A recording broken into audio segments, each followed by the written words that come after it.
Hoje a gente vai mergulhar numa daquelas teorias que desafiam completamente a lógica do mundo ninja. Uma ideia tão insana que vai explodir a sua cabeça.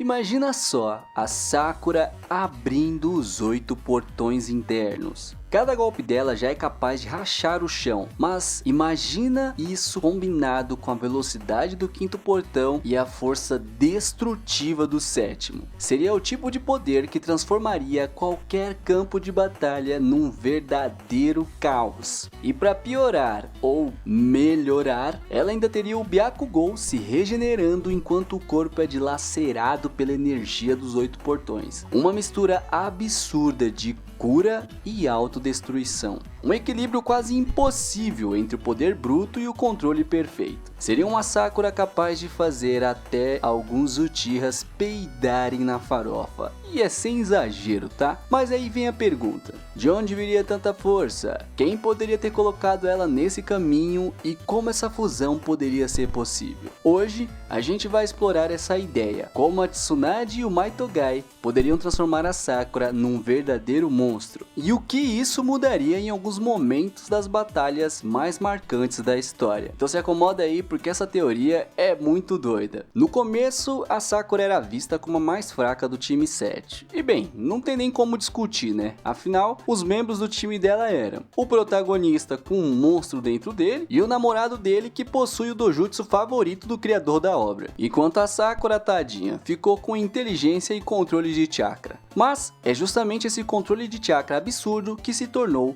a base de tudo. Enquanto Naruto treinava para dominar a Biju, se tornar um grande mestre Pokémon, e o Sasuke buscava técnicas de como pegar melhor na cobra, a Sakura escolheu o caminho da disciplina técnica, a precisão e a compreensão total do corpo humano. Essa dedicação sem talento inato, herança sanguínea ou um bicho preso dentro de você é a prova de que ela foi a que mais evoluiu pelo trabalho e esforço. O seu domínio sobre chakra, manifestado na capacidade de concentrar a força em um ponto para causar uma destruição devastadora, é o primeiro indício de que o esforço a transformou na ninja que ninguém esperava que ela fosse. E é aí que entra Tsunade Senju, a 5ª Hokage, maior kunoichi médica, o símbolo de força bruta e regeneração. A Tsunade enxergou na Sakura um raro potencial, alguém capaz de dominar o Sozo Saizei, a técnica base para o Byakugou. O Byakugou é aquele losango azul que a Sakura tem na testa, que basicamente tu pode pensar nele como uma power bank de chakra. Ele é fortalecido através de um processo de acúmulo e contenção de chakra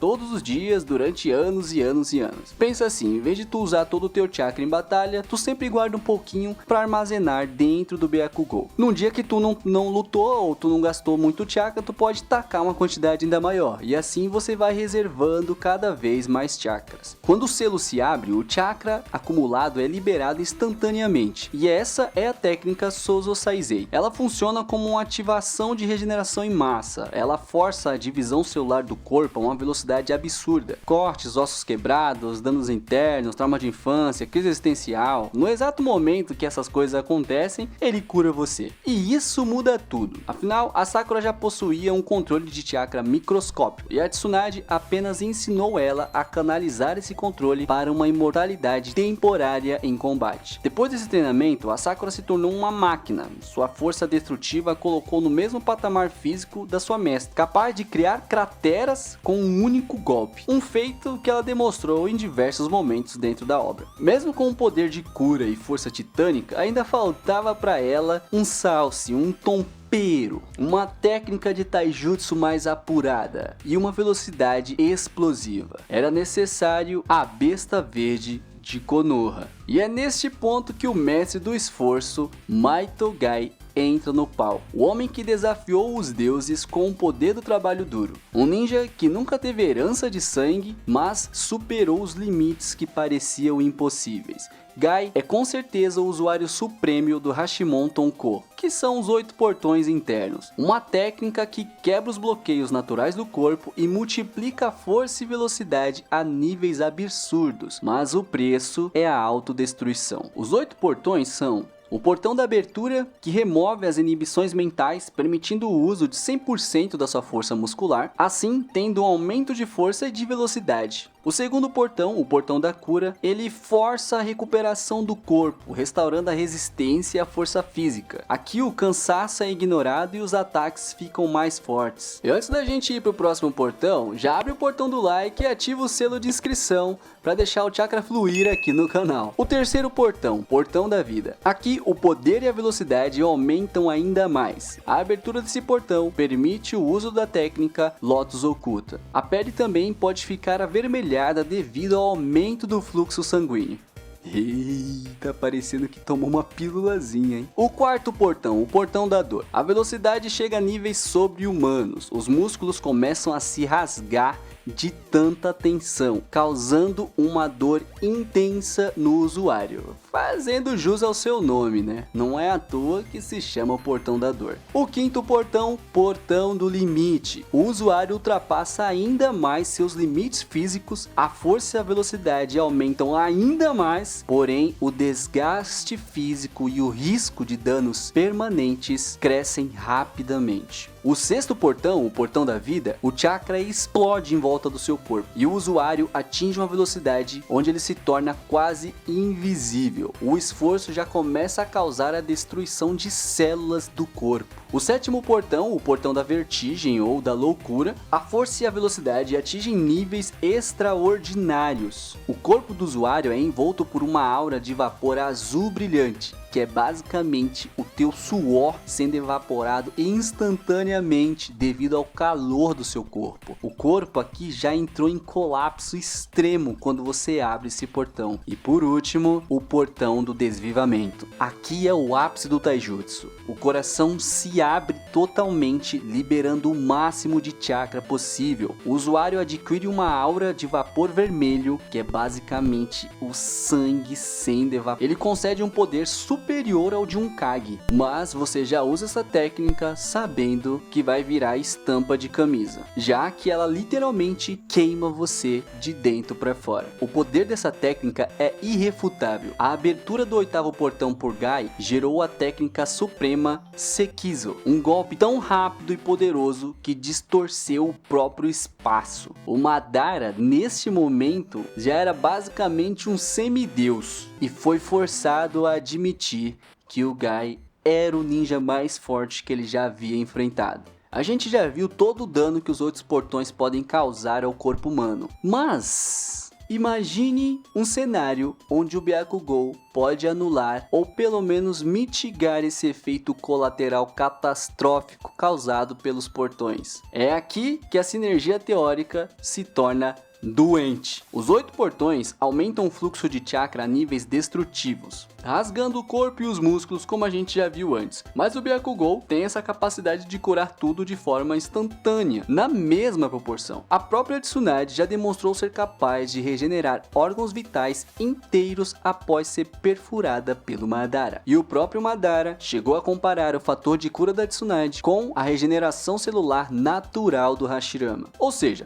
se o chakra dos portões destrói as células, o Byakugou as reconstrói, o resultado seria uma Sakura com uma resistência de combate quase ilimitado para usuários de taijutsu. Ela poderia lutar utilizando os portões do 1 ao 7º por longos períodos sem sucumbir a um colapso físico imediato. No caso do 8º portão, aqui não tem o que fazer, né? Pelo menos é o que a gente achava, né? Mas o Gai tá aí, né? Pra contar a história. Porém, vamos assumir aqui que não seria esse o caso da Sakura. A gente já consegue ter uma ideia sobre a força do Gai mais a força da Sakura, onde o Gai base tem capacidade de quebrar rochas e paredes com um único golpe, e isso já demonstra sua força. Porém, a Sakura, após o treino com a Tsunade, já demonstra um poder de destruição muito maior ao conseguir rachar o chão e arremessar múltiplos inimigos a dezenas de metros com um único soco. O seu ataque final na Kaguya foi tão concentrado que causou uma explosão de impacto. Se a Sakura base já destrói um campo de batalha, se ela conseguisse abrir o 6º ou 7º portão com a regeneração ativa, a força destrutiva do seu taijutsu seria incalculável, rivalizando com os maiores poderes destrutivos do anime. Com o chakra dos portões fluindo, a velocidade e os reflexos da Sakura seriam amplificados para um nível de elite, capaz de acompanhar as lutas mais rápidas do universo ninja e manter paridade na velocidade de reação.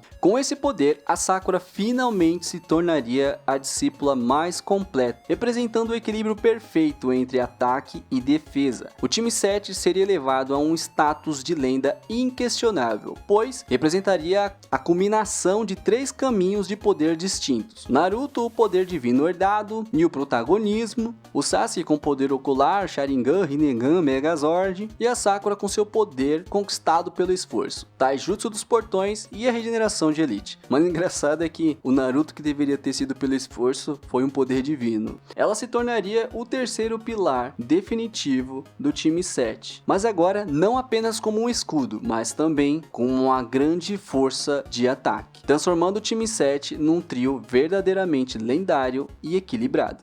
Mas vamos aplicar essa teoria em algumas batalhas canônicas. Na luta contra o Sasori, a Sakura com os portões seria o suficiente para bagaçar aquele Pinóquio. Com o terceiro portão, o portão da vida, a sua velocidade seria mais que suficiente para desviar de todos os ataques das marionetes e também da areia de ferro. Com o quarto ou quinto portão, a sua força seria amplificada para destruir dezenas de marionetes em um único golpe. A gente viu ela desligando o boneco do terceiro Kazekage com um único soco sem ter os portões. Então imagina só o que ela faria amplificando ainda mais esse poder destrutivo. A gente sabe que nessa luta a Sakura ainda não tinha o Byakugou, porém ela possuía os antídotos que poderiam ser utilizados para neutralizar o veneno caso o Sasori conseguisse acertá-la ou envenená-la de alguma forma. Mas se ela tivesse o Byakugou aqui, ela nem precisaria do antídoto, já que o Byakugou estaria curando ela instantaneamente. Uma outra batalha muito interessante, onde a Sakura poderia ter tido um destaque possuindo 5 portões, é justamente o arco do Pain. Quando o Pain ataca Konoha, muita gente teoriza dizendo que ele só atacou Konoha naquele momento porque o Gai não estava. Mas e se a Sakura já possuísse os portões aqui? Será que o Pain atacaria ou não? A verdade é que se a Sakura possuísse os portões nesse ataque, ela poderia utilizar portões como o do primeiro ao terceiro para atravessar a vila em segundos e chegar rapidamente aos focos de conflito. Ela também poderia utilizar a força ampliada ainda desses portões para enfrentar alguns caminhos, como o caminho animal ou o caminho preta. E aqui a certeza de que com um único golpe seria fatal para esses caminhos. Um caminho que ela não teria chance mesmo é o próprio caminho Deva, mas todos os demais eu acredito que se ela fosse até o quinto portão, ela conseguiria bagaçar eles sim.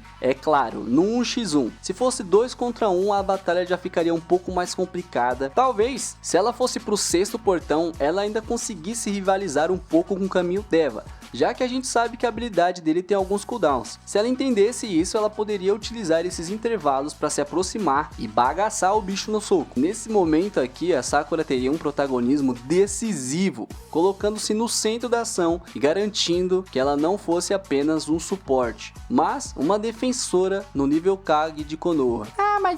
Mas isso não tem nada a ver, porque ia tirar o foco do Naruto e blá blá blá. Tudo bem, meu amigo, isso aqui é um what if, isso aqui é uma teoria, isso aqui é uma alucinação, um momento nosso de imaginar coisas, de pensar livremente, ter o poder criativo, beleza? Nem tudo são flores. Mesmo com essa regeneração, o corpo humano tem limites. Os portões internos destroem não apenas o sistema muscular, mas também o chakra. Sendo realista, a Sakura provavelmente conseguiria abrir até um quinto portão assim no safe, no tranquilo, mantendo-o aberto inclusive por longos períodos graças à sua cura. O sexto portão só seria utilizado em casos extremos, em situações, por exemplo, como o ataque do Pain. O sétimo e o oitavo, aqui já é loucura. Aqui eu já acho que não daria para ela manter por muito tempo, justamente pelas reservas de chakra e pelo dano que é causado no corpo. Então é como se ela fosse drenando o chakra numa velocidade absurda. Mas ainda assim, eu acredito que se ela abrisse esses portões, ela duraria muito mais tempo que qualquer outro usuário, tornando-se uma força de elite que poderia lutar até a exaustão total do seu chakra